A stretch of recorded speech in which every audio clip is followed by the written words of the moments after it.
नंदे ऐसी होती हैं, जब मायके आती हैं माँ को देखती हैं, अरे माँ तुम बहुत कमजोर हो गई हो, भाभी ख्याल नहीं रखती। फिर भाभी से कहती, भाभी मेरी माँ का बिल्कुल ख्याल नहीं रखती कि देखो कितनी कमजोर हो गई है, मेरी माँ की सेवा किया करो। तुम ही सेवा करोगी और कौन करेगा, है ना। भाभी मन में सोचती है, अरे दीदी इतनी ही फिक्र है तो अपनी माँ को अपने साथ ले जाओ, खुद सेवा कर लो, इतनी फिक्र है ना। और ये जो ननद है ना, ये भी बहू ही है, ये भी एक बहू है।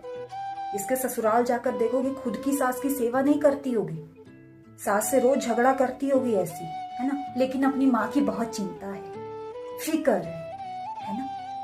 एक टांग मायके में रखेगी, एक ससुराल में होगी, माँ की बहुत चिंता है। अरे बहन, जैसे अपनी माँ की चिंता है अपनी सास की भी कर लो। और यही मैं सासू माओं को भी कहना चाहती हूँ कि अपनी बेटी की बहुत चिंता करती है। अरे मेरी बेटी दुबली पतली हो गई है, और बहू उसकी कोई परवाह नहीं है, तो ऐसा मत करो। बहू को भी जितनी फिक्र अपनी बेटी की करती हो ना, बहू की भी उतनी करो। और ननद रानी जितनी फिक्र अपनी माँ की करती हो ना, उतनी अपनी सास की भी करो, समझी।